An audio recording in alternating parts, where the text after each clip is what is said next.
बहुत मुद्दत गुजरी मुल्क शाम पर एक बादशाह हुकूमत करता था। बादशाह बड़ा रहमदिल और इंसाफ पसंद था। यही वजह थी कि रियाया उससे खुश थी। बादशाह को रंग बिरंगे दरख्त और फूलों के पौधे इकट्ठे करने का बहुत शौक था। उसने अपने महल के साथ एक बहुत बड़ा बाग बनवा रखा था, जिसमें दूर दूर के ममालिक से मंगवाए गए दरख्त और पौधे मौजूद थे। बादशाह रोजाना बाग की सैर करता और खुश होता। एक रात बादशाह सो रहा था कि उसने एक अजीब ख्वाब देखा कि आसमान से 4 खूबसूरत परियां उतरी और जमीन पर टहलने लगीं। फिर एक परी ने दोनों हाथ हवा में लहराए और दरख्त का तना बन गया। ये तना सोने का था। अब दूसरी परी ने हाथ लहराए और वो दरख्त की शाखें बन गई। ये शाखें चांदी की थीं। तीसरी परी ने भी ऐसा ही किया और पत्तों की शक्ल इख्तियार कर गई। पत्ते हीरे जवाहरात के थे। तीनों परियों की जगह अब एक इंतहाई खूबसूरत दरख्त खड़ा था, जिसके हीरे के पत्ते आपस में टकराते तो बड़ी दिलकश आवाज पैदा होती। अब चौथी परी की बारी थी। उसने हाथ लहराए और सुनहरी सेब बनकर शाखों से लटकने लगी।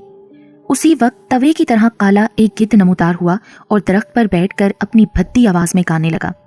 गाना गाते हुए वो सुनहरी सेब खाता जा रहा था और एक शाख से दूसरी शाख पर फुदक फुदक कर नाच रहा था। उसी वक्त बादशाह की आंख खुल गई। बादशाह की नींद उड़ चुकी थी।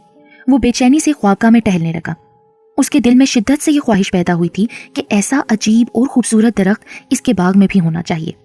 सुबह हुई तो बादशाह ने शाही नजूमी को तलब किया और अपना ख्वाब सुनाकर पूछा, आखिर वो कैसी परियां थीं, कहाँ से आई थीं और मैं उन्हें किस तरह हासिल कर सकता हूँ, और इतने खूबसूरत दरख्त पर बैठने वाला काला गिद्ध वो क्या था। नजूमी ने फौरन हिसाब लगाया और बोला, जहां पनाह का इकबाल बुलंद हो, गैब का इल्म तो अल्लाह ही जानता है, मगर उसने मुझे जो इल्म अता किया है उसके मुताबिक वो परियां कोहकाफ के एक जालिम जादूगर की कैद में है। उसका नाम ढाडम जादूगर है। आपने दरख्त पर जो काला गिद्ध देखा था वो ढाडम जादूगर ही था। उसे मारकर परियों को हासिल किया जा सकता है। बादशाह ने फौरन ऐलान करवा दिया कि जो भी कोकाफ जाकर ढाडम जादूगर को मारकर 4 परियां आजाद कराकर लाएगा, उसे आधी सल्तनत देती जाएगी। सल्तनत की लालच में बहुत से नौजवान गए, मगर ढाडम से बच न सके। बादशाह के वजीर का एक बेटा था जिसे बादशाह अपने बेटों की तरह चाहता था। वो बड़ा बहादुर, सच्चा और रहमदिल इंसान था। उसने जब बादशाह को उदास देखा तो कोहकाफ जाने का इरादा किया और एक रात महल से निकल पड़ा। वजीर ज़ादे को कुछ इल्म न था कि कोहकाफ किधर है। वो तो खुदा के भरोसे पर निकल खड़ा हुआ था, और जो लोग खुदा पर भरोसा रखते हैं उसी से ही मदद मांगते हैं, उसकी दिल से इबादत करते हैं, तो अल्लाह फिर उनकी मदद जरूर करता है। वजीर ज़ादा जंगल से गुजर रहा था कि उसने एक निहायत जख्मी शख्स को देखा जो झाड़ियों पर पड़ा हाय हाय कर रहा था। वो शख्स बुरी तरह लहूलुहान था। वजीर ज़ादा उसे उठाकर एक सायादार दरख्त तले लाया, उसे अपनी छागल से पानी पिलाया और जख्म धोकर पट्टी बांध दी। उस शख्स ने बताया कि वो एक सौदागर है जिसे डाकू दौलत छीन कर जख्मी करके यहाँ फेंक गए हैं। उसके बाद उस शख्स ने पूछा, ए नेकदिल इंसान, तू इस भयानक जंगल में क्या कर रहा है? वजीर ज़ादे ने उसे सारी बात बताई तो वो कहने लगा, मैं तुम्हारी और तो कोई मदद नहीं कर सकता, मगर मुझे एक मंत्र आता है जिससे इंसान, जानवरों और परिंदों की बोलियां समझ सकता है। मैं वो मंत्र तुम्हें बताए देता हूँ, शायद ये तुम्हारे किसी काम आ सके। सौदागर ने वजीर ज़ादे को मंत्र बता दिया और चल दिया। वजीर ज़ादा आगे बढ़ने लगा। एक दरिया के पास से गुजरते हुए उसने 2 मछलियों को किनारे पर तड़पते देखा, जो न जाने किस तरह पानी से निकलकर यहाँ आ गिरी थीं। एक मछली ने वजीर ज़ादे को देखकर कहा, ए इंसान, हमें दोबारा पानी में डाल दे, वरना हम मर जाएंगी। दूसरी मछली बोली, कैसी बातें करती हो, ये आदमजाद हमारी जुबान किस तरह समझ सकता है, और वैसे भी इंसान तो हमें भून कर खा जाते हैं। वजीर ज़ादा उनकी बातें समझ रहा था। उसने दोनों मछलियों को उठाया और झील में फेंक दिया। मछलियों ने पानी में गोता लगाया, फिर सर उठाया और बोली, हम हमेशा तुम्हें याद रखेंगी, तुमने हमें मौत से बचाया है। काश कभी वो वक्त भी आए जब हम तुम्हारी मदद कर सकें। ऐसा वक्त आया तो पानी की तरफ मुंह कर कर कहना, आओ मछलियों, मेरी मदद करो, हम जहां भी होंगी तुम्हारी मदद के लिए फौरन पहुंच जाएंगी। अच्छा, खुदा हाफिज। मछलियां गोता लगाकर पानी में चली गईं और वजीर ज़ादा आगे बढ़ गया। कुछ आगे जाकर उसने चूंटियों की एक लंबी कतार देखी। उसी वक्त उसे चूंटी मलका की आवाज सुनाई दी, काश ये इंसान इस रास्ते से हट जाए, वरना इसके पांव तले आकर मेरी रियाया की बहुत बड़ी तादाद हलाक हो जाएगी। वजीर ज़ादे ने यह सुना तो दूसरे रास्ते की तरफ मुड़ गया। चूंटियों की मलका चिल्लाई, मैं हमेशा तुम्हें याद रखूंगी, अगर कभी मेरी मदद की जरूरत पड़ी तो मुझे पुकार लेना। वजीर ज़ादा चला जा रहा था कि उसे मदद मदद की बारीक सी आवाज सुनाई दी। उसने इधर उधर देखा, कोई ना था, मगर मदद मदद की आवाज आ रही थी। वजीर ज़ादे ने कान लगा के सुना तो मालूम हुआ कि यह आवाज तो सामने वाली झाड़ियों में से आ रही थी। वो उस तरफ बढ़ा तो देखा कि एक बोना इंसान झाड़ियों में फंसा हुआ है। ये बोना इंसानी अंगूठे के बराबर था। वजीरजादे ने उसे उठाकर हथेली पर रख लिया। बोना कहने लगा, मैं इस जंगल के बोनों का बादशाह हूँ। मेरी सल्तनत एक दरख्त के नीचे वाकई गार में है। आज मैं गार से बाहर निकलकर सैर कर रहा था कि एक चील ने झपटा मारा और मुझे पंजों में दबोच कर ले उड़ी। मैंने शोर मचाया तो चील ने घबरा के मुझे छोड़ दिया और मैं इन झाड़ियों में आ गिरा। मैं यहाँ से खुद नहीं निकल सकता था। शुक्र है कि तुम आ गए और मेरी मदद की। क्या मैं तुम्हारे किसी काम आ सकता हूँ?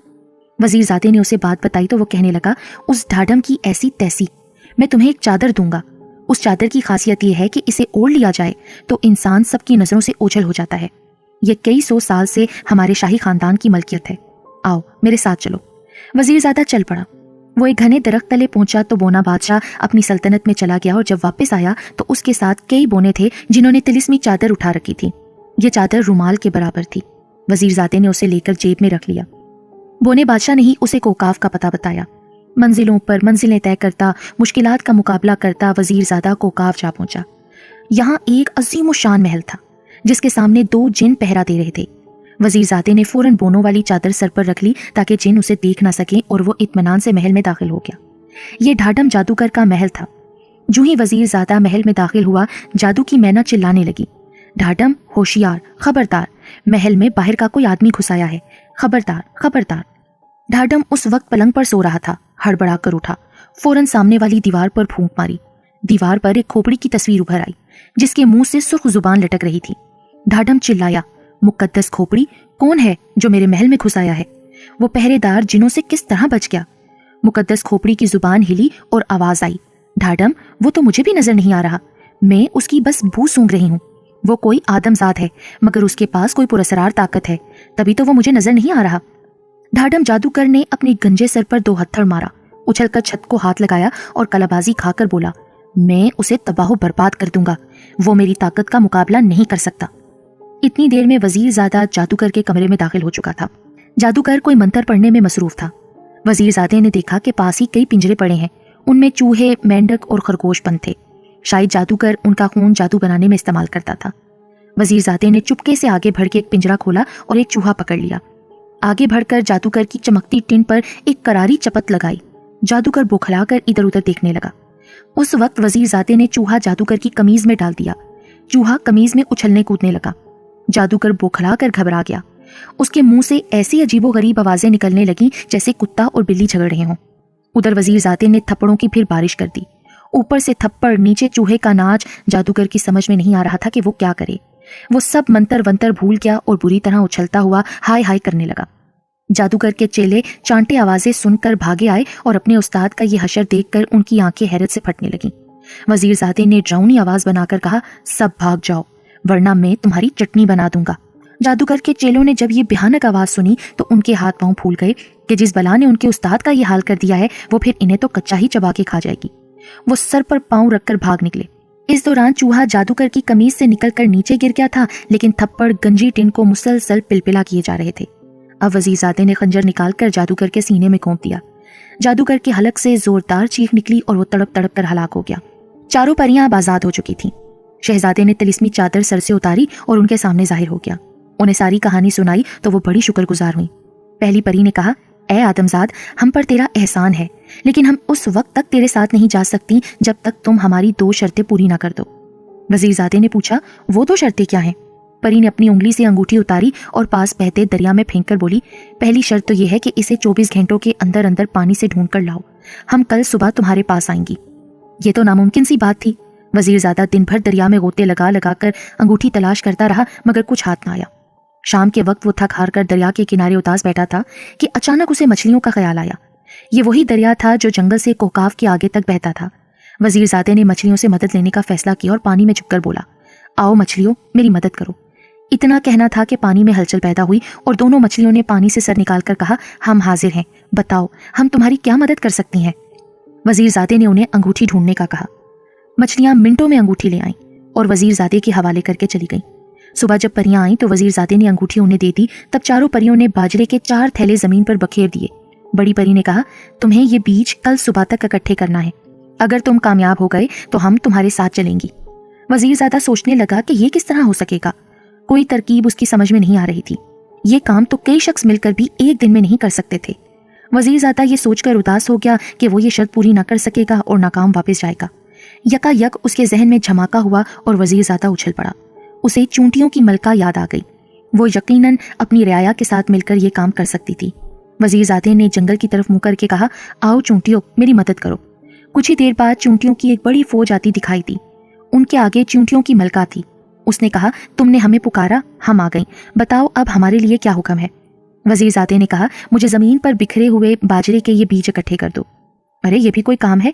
चूंटियों की मलका ने हंसकर कहा और अपनी तमाम रियाया समेत काम में लग गई। चंद घंटों में उन्होंने बाजरे के तमाम बीज इकट्ठे कर दिए और फिर चली गईं। अगले दिन सूरज तुलू हुआ तो चारों परियां आईं। बीज इकट्ठे देखकर वो बहुत हैरान हुई।